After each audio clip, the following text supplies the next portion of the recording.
안녕하세요. 법무법인 율천의 김수현 변호사입니다. 예, 정대원 변호사입니다. 지난 3월 31일 금요일이죠. 삼표산업 회장이 중대재해처벌법 위반으로 기소가 됐습니다. 예, 중처법 시행된 이후에 기업의 소유주인, 직위상 대표이사가 아닌 회장이 재판에 넘겨진 첫 사례입니다. 이후에 굉장히 장기간의 수사를 거쳐가지고 지난 4월 6일에는 중대재해처벌법 시행 1년 3개월 만에 첫 법원의 판결이 나왔는데요. 예, 중대재해처벌법 1호 판결이 나온 셈인데요. 그 1호 판결의 첫 판단이 모두 유죄로 판단되어서 나왔습니다.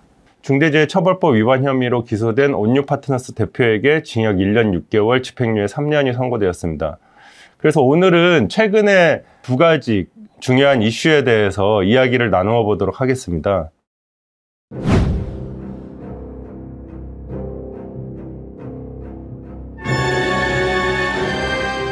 네, 그래서 첫 번째 이슈로 중대재해처벌법 1호 사건인 삼표산업 중대재해 사건이 있습니다. 지난 3월 31일 금요일 삼표그룹 회장이 중대재해처벌법 위반으로 기소되는 일이 있었는데요. 사고 개요를 간단히 말씀드리면 1월 29일 양주시 소재 삼표산업 양주사업소 채석장에서 이 그림에서 보시는 것처럼 이렇게 적치토사가 많은데 그 옆에서 이렇게 채굴하고 땅을 뚫어가지고 폭파 작업을 계속적으로 하고 있었습니다. 그 경사면이 점점 더 기울어져가지고 위험성이 높았음에도 불구하고 밑에서 이제 작업을 하다가 토사가 이제 붕괴되어서 근로자 3명이 매몰돼가지고 사망하는 그런 사건이었습니다.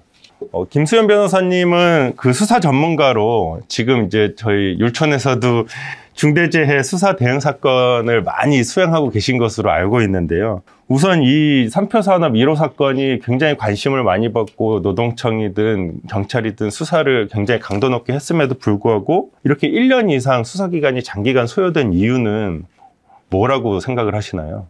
기본적으로는 중대재해처벌법 첫 사건이었기 때문에 선례가 없었기 때문에 어려움이 있었을 거로 보입니다.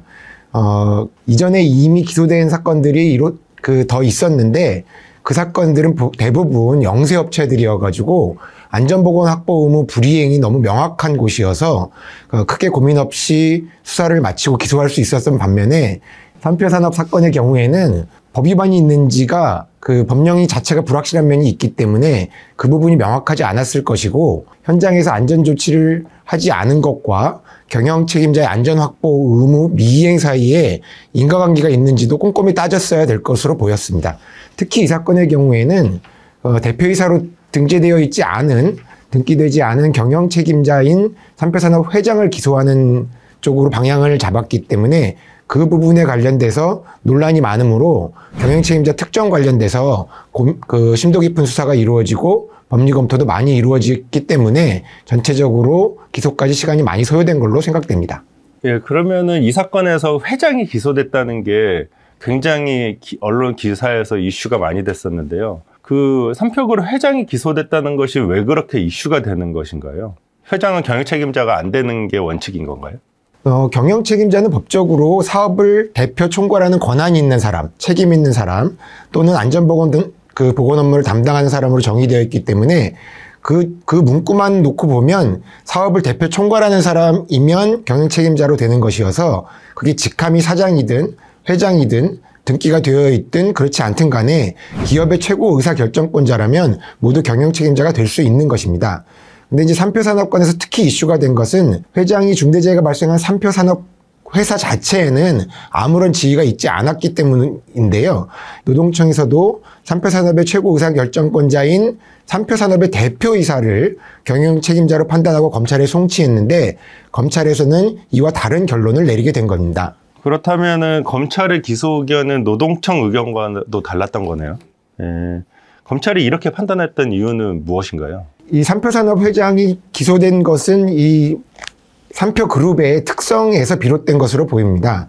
이 삼표그룹이 전체적으로 수직 계열화되어 있기 때문에 회장이 정점에서 계열사 모두를 관리하는 구조로 되어 있다는 것이고 그 다음에 특히 또 문제는 뭐냐면 채석장 토사의 기울기 문제가 이제 큰 문제였었는데 그 기울기가 그렇게 계속 높아짐에도 불구하고 작업을 계속하게 된 그 작업 결정조차도 삼표산업 회장이 한 것으로 되어 있습니다. 그러니까 그렇게 하지 않으면 생산량을 맞출 수 없다는 판단 하에 기울기가 높아질 것을 알면서도 그와 같은 방식으로 작업을 하도록 구체적으로 삼표산업 회장이 지시를 했기 때문에 중대재해처벌법의 경영 책임자에 해당한다고 검찰은 판단한 것으로 보입니다. 그러면은 그러한 증거들이 굉장히 수집이 많이 됐나 보네요. 예, 아마 그 공소장이 매우 구체적이고 자세하게 기재된 것을 보면 그 내용들이 모두 증거로 뒷받침되어 있다고 보아야 될 것인데요. 압수수색 과정에서 상당한 양의 증거가 확보된 것으로 추측할 수 있습니다. 꼭 뭐 삼표산업을 두고 하는 얘기는 아니지만 중대재해처벌법 위반은 경영 책임자의 신분이 있어야지 그 죄를 범할 수 있는 신분범이기 때문에 그 신분의 범위를 엄격히 판단해야 된다. 이런 견해도 있는데 어떻게 생각하시나요? 그 신분이라는 것이 자동적으로 결정되는 경우들이 있습니다. 그래서 공무원 이러면 이제 공무원이 임용되면 당연히 이제 그 신분을 취득하게 되는 것이어서 이런 경우는 뭐 논란의 소지가 별로 없습니다만 이런 경영 책임자가 되는지 안 되는지는 공무원처럼 무슨 특정한 임용 절차를 거쳐서 형식적으로 바로 결정되는 것이 아니라 법에 나와 있는 경영을 총괄하고 책임지는 사람 이 누구인가를 판단해서 그러한 역할을 하고 있는 사람이면 당연히 경영 책임자가 되는 것이어서 문제가 된다고 보기는 어려울 것 같습니다. 같은 취지로 배임죄에서도 타인의 사물을 처리하는 자는 신분관계가 필요하지만 이 신분관계도 반드시 어떤 형식적으로 취득하는 것이 아니라 실질적으로 타인의 사물을 처리하는 자면 그러한 신분을 취득하는 것이기 때문에 실질적인 신분이 해당하는 사람이 누군가를 판단하는 그런 방식으로 수사가 진행되는 것이어서 이 경영책임자 문제도 그것과 크게 다르지 않을 것으로 생각됩니다. 그런 점에서 경영책임자 범위를 너무 지나치게 확대하는 것은 법리적으로도 문제가 있을 수도 있고 법 실효성을 떨어뜨릴 수도 있기 때문에 조심해야 되는 점은 맞는 것 같습니다. 그래서 법인의 대표이사가 흔히 말하는 의사결정권이 없는 이제 바지사장이라면 법인 밖에 있는 이제 실적인 의사결정을 하는 회장이 경영책임자가 될 수는 있겠지만 그런 부분을 모든 케이스에서 다 일괄적으로 그렇게 된다고 판단하는 것은 좀 위험성이 있다고 생각됩니다. 네. 그러니까 이제 삼표산업의 경우에도 일반적인 케이스로 보기는 어렵고 회장이 예외적으로 깊이 아주 관여했기 때문에 이렇게 기소됐다 이렇게 볼 수 있나요? 뭐 그렇게 판단하는 것이 맞을 것 같은데요. 이건 이제 뭐 기본적으로 수사 관련된 내용이어서 검찰이 수사를 해가지고 그렇게 기소한 부분이 있는데 기업 입장에서는 또 반대로 평상시에 어떻게 그러면 경영 책임자를 누구로 생각하고 중처법에 대비를 해야 되느냐 이런 것들이 또 궁금할 수 있을 것 같습니다. 정 변호사님께서는 컴플라이언스도 유치원에서 많이 하고 계신 걸로 알고 있는데 이 지점에 대해서 이 부분에 대해서 기업들한테 어떤 시사점 같은 것이 있는지 한번 말씀해 주시면 좋겠습니다.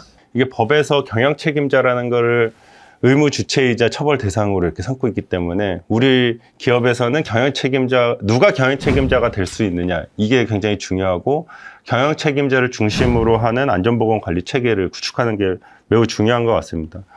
혹시 그룹의 회장으로 불리시는 분이 어떤 불합리하게 업무 협조 차원을 넘어서 각 계열사에 관여하는 경영에 관여하는 경우는 없는지, 그룹 계열사가 의사결정 권한 없이 어떤 실무상 처리만 하고 모회사나 그룹에서 결정된 사항을 이행만 하는 그런 경우는 없는지, 그리고 또 경우에 따라서는 이렇게 특수 목적을 위해서 자회사를 설립하거나 어떤 위험한 업무만을 수행하는 이렇게 별도 법인을 설립해 놓고 안전보건 역량은 전혀 갖춰주지 않고 실질적인 경영은 또 모회사나 그룹에서 다 이행하고, 이런 경우에는 어떤 그 해당 법인이 아닌 모회사 또는 그룹으로 중대재해처벌법상의 리스크가 확대될 수 있다. 이런 점을 좀 유의하고 그런 점을 좀 점검할 필요가 있을 것 같습니다. 네.